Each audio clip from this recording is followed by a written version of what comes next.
राधे राधे आप सभी को।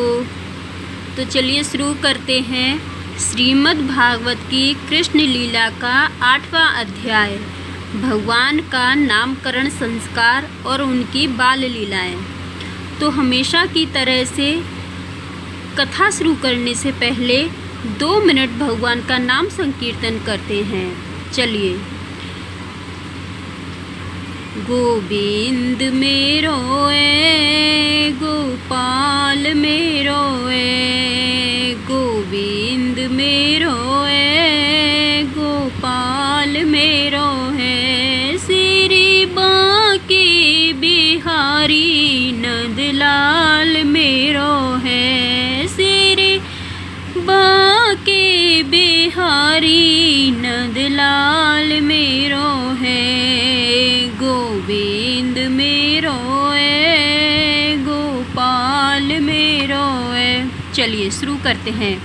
बोलो सद्गुरु महाराज की जय, बोलो ठाकुर जी महाराज की जय, बोलो भागवत भगवान की जय, बोलो राधा रानी की जय। श्री सुखदेव जी कहते हैं, परीक्षित यदुवंश के कुल पुरोहित थे श्री गर्गाचार्य जी। वे बड़े तपस्वी थे। वसुदेव जी की प्रेरणा से वे एक दिन नंद बाबा के गोकुल में आए। उन्हें देखकर नंद बाबा को बड़ी प्रसन्नता हुई। वे हाथ जोड़कर उठ खड़े हुए, उनके चरणों में प्रणाम किया। इसके बाद वे ये स्वयं भगवान ही हैं, इस भाव से उनकी पूजा की। जब गर्गाचार्य जी आराम से बैठ गए और विधि पूर्वक उनका आतिथ्य सत्कार हो गया, तब नंद बाबा ने बड़ी ही मधुर वाणी से उनका अभिनंदन किया और कहा, भगवान आप तो स्वयं पूर्ण काम हैं, फिर मैं आपकी क्या सेवा करूं? आप जैसे महात्माओं का हमारे जैसे गृहस्थों के घर आ जाना ही हमारे परम कल्याण का कारण है। हम तो घरों में इतने उलझ रहे हैं और इन प्रपंचों में हमारा चित्त इतना दीन हो रहा है कि हम आपके आश्रम तक जा भी नहीं सकते। हमारे कल्याण के सिवा आपके आगमन का और कोई हेतु नहीं है। प्रभो, जो बात साधारणतः इंद्रियों की पहुँच के बाहर है अथवा भूत और भविष्य के गर्भ में निहित है, वह भी ज्योतिष शास्त्र के द्वारा प्रत्यक्ष जान ली जाती है।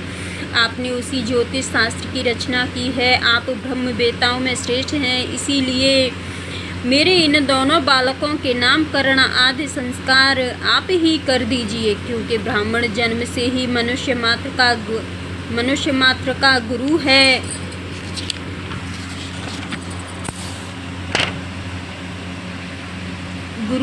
श्री गर्गाचार्य जी ने कहा, नंद जी, मैं सब जगह यदुवंशियों के आचार्य के रूप में प्रसिद्ध हूँ।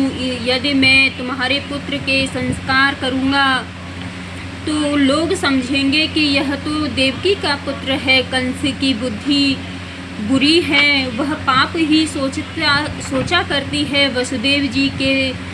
वसुदेव जी के साथ तुम्हारी बड़ी घनिष्ठ मित्रता है। जब से वो देवकी की कन्या से उसने यह बात कही है कि उसको मारने वाला तो कहीं पैदा हो गया है, तब से वह यही सोचा करता है कि देवकी के 8वें गर्भ से कन्या का जन्म नहीं होना चाहिए। यदि मैं तुम्हारे पुत्र का संस्कार कर दूं और वह इस बालक को वसुदेव जी का लड़का समझ कर मार डाले तो हमसे बड़ा अन्याय हो जाएगा। नंद बाबा ने कहा, आचार्य जी, स्वस्ति वाचन करके इस बालक आचार्य जी आप चुपचाप इस एकांत गौशाला में केवल स्वस्ति वाचन करके इस बालक का द्विजाति समुचित नामकरण संस्कार मात्र कर दीजिए। औरों की तो कौन कहे, मेरे सगे संबंधी भी इस बात को न जानने पावे। श्री सुखदेव जी कहते हैं, गर्गाचार्य जी तो संस्कार करना चाहते ही थे। जब नंद बाबा ने उनसे इस प्रकार प्रार्थना की, तब उन्होंने एकांत में छिपकर गुप्त रूप से दोनों बालकों का नामकरण संस्कार कर दिया। श्री गर्गाचार्य जी ने कहा, यह रोहिणी का पुत्र है, इसीलिए इसका नाम होगा रोहिणेय। यह अपने सगे संबंधी और मित्रों को अपने गुणों से अत्यंत आनंदित करेगा, इसीलिए इसका दूसरा नाम होगा राम। इसके बल की कोई सीमा नहीं है, अतः इसका एक नाम बल भी है।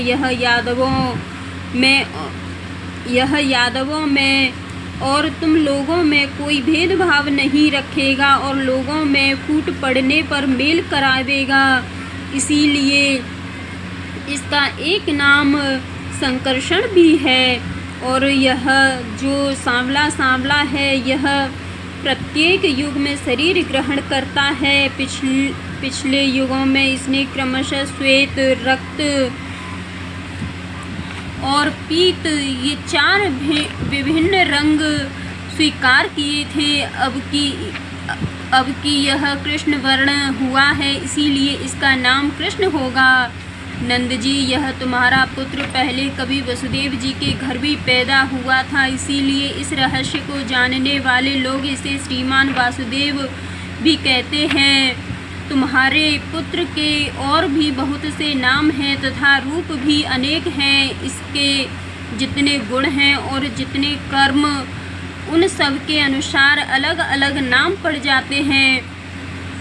मैं तो उन नामों को जानता हूँ, परंतु संसार के साधारण लोग नहीं जानते। यह तुम लोगों का परम कल्याण करेगा। समस्त गोप और गौओं को यह बहुत ही आनंदित करेगा। इसकी सहायता से तुम लोग बड़ी बड़ी विपत्तियों को बड़ी सुगमता से पार कर लोगे। ब्रजराज, पहले युग की बात है, एक बार पृथ्वी में कोई राजा नहीं रह गया था। डाकुओं ने चारों ओर लूट खसोट मचा रखी थी। तब तुम्हारे इसी पुत्र ने सज्जन पुरुषों की रक्षा की और इससे बल पाकर उन लोगों ने लुटेरों पर विजय प्राप्त की। जो मनुष्य तुम्हारे इस सांवले सलोने शिशु से प्रेम करते हैं, वे बड़े भाग्यवान हैं। जैसे विष्णु भगवान के कर कमलों की छत्र छाया में रहने वाले देवताओं को असुर नहीं जीत सकते, वैसे ही इससे प्रेम करने वालों को भीतरी या बाहर किसी भी प्रकार के शत्रु नहीं जीत सकते। नंद जी, चाहे जिस दृष्टि से देखें, गुण में संपत्ति और सौंदर्य में, कीर्ति और प्रभाव में तुम्हारा यह बालक साक्षात भगवान नारायण के समान है। तुम बड़ी सावधानी और तत्परता से इसकी रक्षा करो। इस प्रकार नंद बाबा को भली भांति समझाकर आदेश देकर गर्गाचार्य जी अपने आश्रम को लौट गए। उनकी बात सुनकर नंद बाबा को बड़ा ही आनंद हुआ। उन्होंने ऐसा समझा कि मेरी सब आशा लालसाएं पूरी हो गई हैं, मैं अब कृत्य हो गया हूँ। राधे राधे दोस्तों, क्योंकि यह अध्याय बहुत ही लंबा है, बहुत ही बड़ा है, तो इसका आगे का शेष भाग हम अगली वीडियो में सुनेंगे। तो यहीं पे इस कथा को विराम देते हैं। बोलिए राधे राधे। आप सभी को राधे।